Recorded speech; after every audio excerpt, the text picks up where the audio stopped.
بسم الله الرحمن الرحيم والتين والزيتون وطور سينين وهذا البلد الأمين لقد خلقنا الإنسان في أحسن تقويم ثم رددناه أسفل سافلين إلا الذين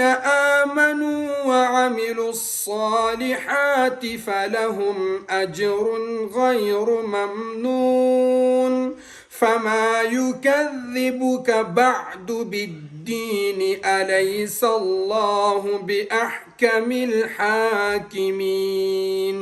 صدق الله